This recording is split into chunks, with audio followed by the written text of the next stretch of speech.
Hi, this is Valentina Pacella and I'm happy to present OHBM 2023, the study on the exploration of the fabric of the human mind.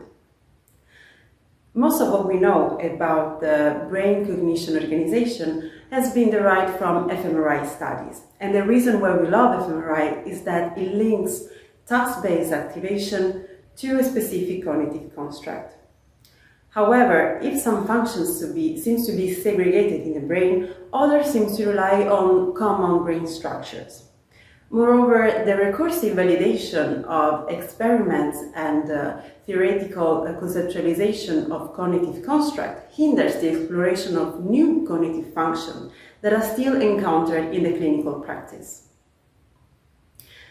In this study, we want to explore the latent organization of the brain-cognition relationship.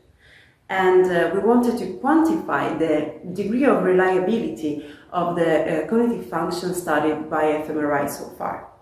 Moreover, we wanted to provide a predictive framework to explore new cognitive functions that still haven't been identified. We aim to do so by leveraging the meta-analytic approach. Meta-analysis allows to summarize the results from individual studies and provides new insights that are not immediately visible. So we use the NeuroSynth meta-analytic repository that computes coordinate-based functional meta-analysis maps related to specific cognitive terms, and we selected 506 cognitive terms that are related to 506 meta-analytic maps. We parcel those maps and we reduce the dimensionality of our data via the UMAP algorithm that allows to project and reduce the dimensionality while retaining its core organization. So we obtained this 3D space with the embedded meta-analytic maps. And the maps organize themselves in the space according to their similarities or differences. More specifically, maps that are similar cluster close together, while maps that are different spread far away apart. And in the 2D visualization of the space, as you can see in the right, we can observe that the space has a neuron-shaped architecture, and we were able to identify in the branches of the neuron specific cognitive domain, while the center of the neuron is unspecified. To explore what's going on in the center and to quantify the degree of reliability of the functional meta-analytic maps explored so far, we built the rationality index. The logic behind it is that to predict the morphology of a territory in a specific coordinate, we will leverage on the morphology of the nearby territories. And the resulting prediction will be more similar to the closer territories and more different than the distant territories. The same applies to our space, meaning that if we want to predict the anatomy of the finger movement maps, we will rely on the morphology of the anatomy of the other maps in the space. However, if the information of the morphology of nearby territories is corrupted, this bias will be reflected onto our prediction.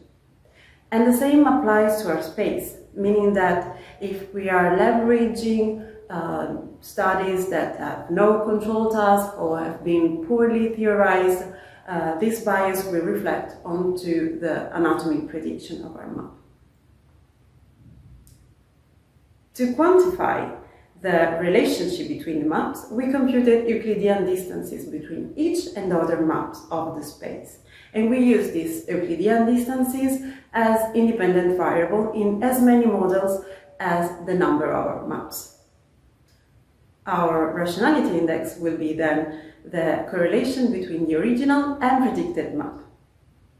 The results are shown in this figure, where we can see maps with low rationality index in red and maps with high rationality index in yellow. More specifically, an example could be the listening map, and you can see visually that we were able to predict the meta-analytic map, while for other maps, such as the consciousness map, the prediction is really poor, meaning that the rationality index is very low. And if we zoom in on the language branch, we can see other examples of maps that have a high rationality index, such as semantics or lexic. And example of maps that have low rationality index are common umbrella terms defined maps, such as executive functions, or more in inner states related maps, such as feelings. We explore also the inter-hemispheric differences in terms of rationality index, and we confirm the literature by identifying that the left hemisphere has been more rationally studied than the right. Then we wanted to explore the most rationally brain structures. And to do so, we used the rationality index of all the maps in a regression model. And we obtained highly rational structures, such as superior temporal gyrus, inferior frontal gyrus, pre-and-post-central gyri, hippocampus, basal ganglia, and supplementary motor area. We then correlated our map of most rationally explored structure with the maps of the gradients that explains the human cognition in a data-driven way, that have been studied by Margulies and colleagues in 2016.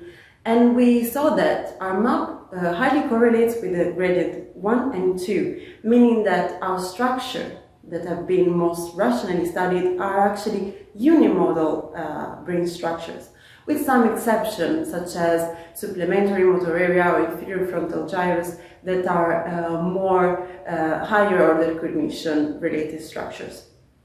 We then wanted to explore whether we are able to predict new anatomy of new cognitive functions in the gaps of the space.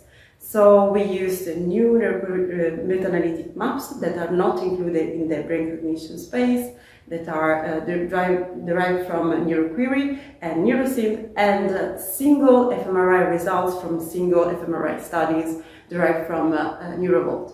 We parceled the maps and we projected the maps onto our space. Then we computed Euclidean distances between the new maps and the other maps of the brain cognition space, and to compute the rationality index of the new maps. The results show that maps actually locate themselves in the gaps between the branches, and maps that locate in the gaps between the branches and closer to the branches have high rationality index, while maps that collocate onto the center of the space have actually low rationality index. Finally, we wanted to test whether we are able to predict mental states with our brain cognition space. And to do so, we used the HCP dataset, and we collected more than 3,000 maps related to the movie dataset. We parceled the maps and we projected them onto the brain cognition space. The results show that we are actually able to predict the thoughts and mental states of the participants while observing the movie. And for instance, the figures show that brain activation related to each frame of the movie collocates themselves closer to specific maps of the brain cognition space. To see an extended example of the frames and the brain cognition space maps related to that frame, please check the link in the comments.